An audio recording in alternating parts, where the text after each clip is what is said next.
As billionaires and big tech increasingly take over agriculture and the food we eat, we ask, are we being turned into a genetically modified food colony? Hello there, you 4.5 million twinkling wonders. If you're in the UK between January and May, come and see me on tour. You can see me in the south of England, places like the Hammersmith Apollo. I'm in Margate, Aylesbury, Ipswich, all sorts of places like that. But that's as long as you're healthy enough to sustain the sweet gift of life for that long, because the food we eat increasingly is becoming a problem. This piece was written by the philosopher, academic, and friend of the show, particularly Under the Skin, Brad Evans, the professor. Let's see what he's got to say. The world is in the grip of a dangerous food crisis. This is about more than simply food chains. It raises fundamental questions about food dependency and the very types of foodstuffs that will be available for us to eat in the coming decades. In a recent article in the Lancet Medical Journal, researchers noted how we're entering into a troubled period as far as access to food is concerned. Citing the 2021 Global Report on Food Crisis, they point out how over 160 million people in 43 countries around the world are affected by food shortages. Sometimes when we do these stories, I think we're dealing with philosophical ideas like freedom and liberty. When we start dealing with food, like the sustenance of life, because of course it's understood that the reason we contemplate the meaning of freedom, what kind of politics we want, why society is becoming so fragmented, is because we have food and shelter in the main. I know there is such a thing as poverty. I'm not 5 years old, but now food itself, one of the fundamental components of our sustenance, is under threat. But this is not just a problem confined to the world's poorest countries. In the United States, according to the Department of Agriculture data, some 13.8 million people, roughly 10% of the population, faced some kind of food insecurity in the last year. The situation is the same in the United Kingdom. Wait, I live there. As B. Wilson recently noted in The Guardian, COVID has brought to the surface some hard truths about the British food system and what a poor job it does of feeding the population as a whole. As the first lockdown hit in March 2020, plenty of better off British households were able to carry on eating much as before, while millions were plunged into food poverty. Food shortages? That's for telethons. That's for me to phone in and donate £5 to Comic Relief or whatever it is that year.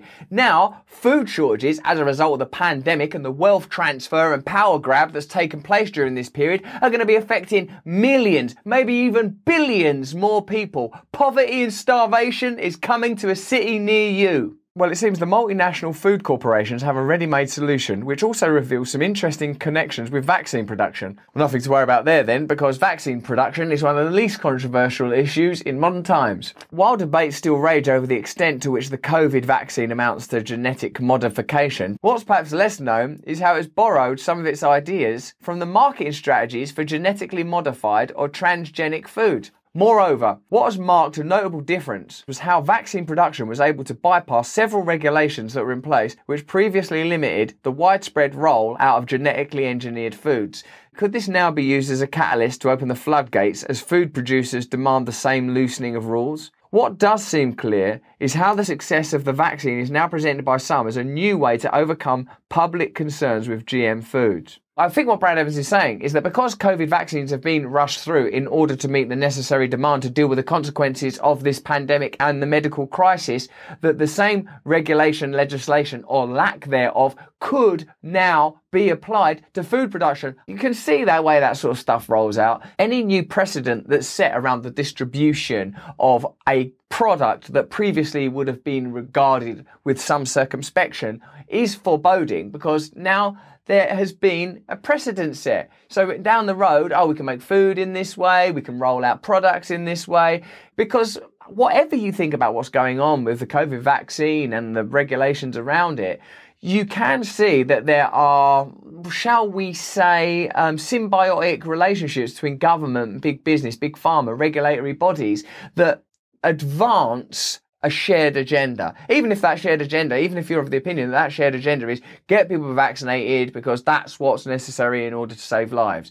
they've worked collegiately in order to pursue that end, if that's the end you believe that they're pursuing. If this is true, it could be argued that what's happening now is that big government, in partnership with corporations, is beginning to overregulate your freedom while under-regulating the processes, checks and balances that usually ensure that big businesses can't introduce products into the marketplace that could or may be harmful. An article in the Irish Times noted a few months ago, environmental groups opposed to genetically modified organisms, GMOs, have been very influential for a considerable time and capable of raising large public protests. But the anti-GMO movement is now in decline as the EU and various influential environmental organisations begin to cautiously welcome selected genetically engineered organisms.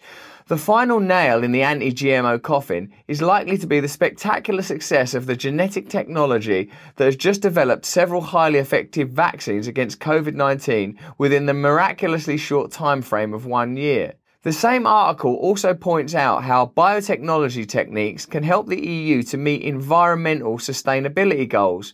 For those of us who are concerned with the food we eat and believe in the benefit of organically grown crops, this is a troubling development. So if you believe that the vaccines are a success, and of course many people do, then a precedent is being set for genetically modified products. And if you are also a person that believes that food shouldn't be genetically modified, I always feel weird when I live in the countryside, I see crops getting sprayed and stuff. I mean, this doesn't feel right. And when you see stuff getting sprayed in the sky, there's just stuff that jars and feels unusual. It feels to me intuitively that we should eat food that grows somewhat naturally. And I know there will be some obstreperous, argumentative people go, oh, well, why don't you not use tools at all then? What, do you resent Jethro Tull for his seed drill? It's like, no. It's weird how the GMO conversation has sort of disappeared, hasn't it? That used to be something we were always on about. Be careful, is that GM modified? I don't want that GM modified. No one's talking about that anymore. It's gone away. Why? When considering the issue of food dependency, and who among us needs food? There are certain issues, aren't there, that sometimes remind you you're on a planet with other people that are basically the same as you. We're continually fetishizing our differences of our nations and our races and our creeds and our genders and our sexes, and we're all got these quirks and peculiarities, and this is the age of the individual. But if we have a problem with food, no one's getting away with that. When considering this issue of food dependency and the attempts to impose genetically modified foods, it's worth looking at countries already embroiled in the fight. Let's take the example of Mexico, which is particularly instructive.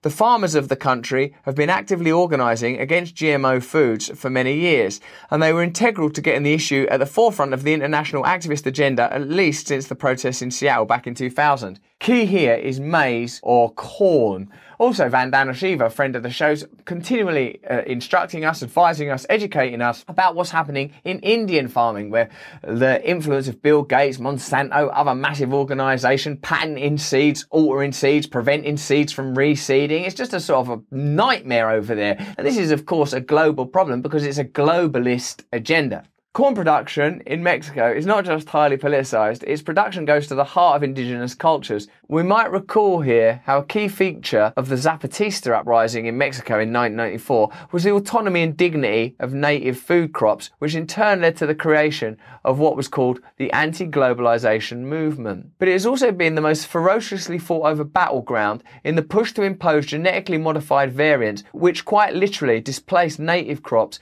with a corn variant that colonises the land and displaces its multicoloured variants with the mass-produced yellow variety.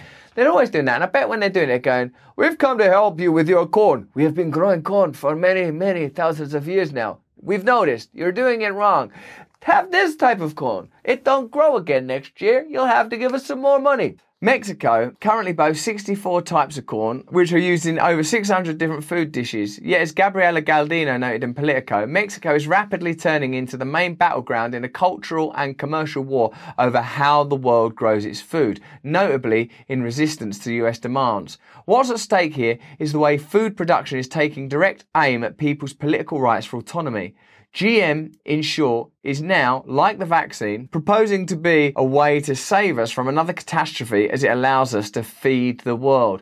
Now, this is something I think many of us are concerned about, regardless of our opinions around the vaccine, its efficacy, the conduct of pharmaceutical companies, is the idea that salvation will come from a kind of elite class, a group of billionaires who, using technological ingenuity, will solve the world's problems, when sort of, I feel like many of the world's problems have been caused by this kind of colonisation.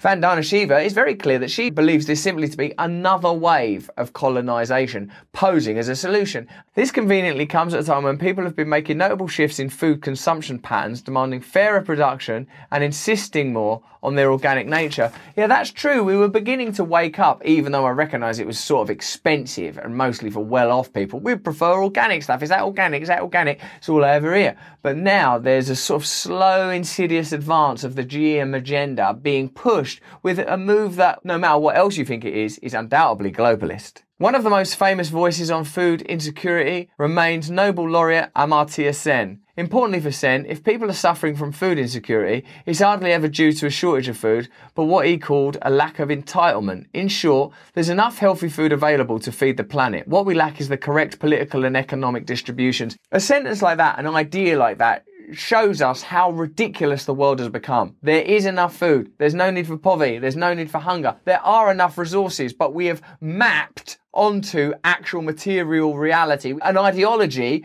which creates inequality, which centralizes resources and generates and requires the generation of poverty. And what does it always claim it is? This is just pragmatism. This is the most materialist, practical, rational way of doing stuff. But it might as well be like some system of believing in fairies. It's imaginary, it isn't real, and if it's not working, you have to examine it. Could it be that our solution to this global food crisis is not biotech engineering, but a type of engineering that's far more human? One that involves a simple redistribution in income so people can live a healthy life. If we are what we eat, then surely we should fight back against foods that colonize us. What a fantastic piece of writing by Brad Evans. Note how it aligns with much of the stuff that Vandana Shiva says. Note how it shows how the agenda around one political issue, the COVID vaccines and their rollout, aligns and supports an agenda that would easily coalesce with the imperatives that might underwrite, health issues aside,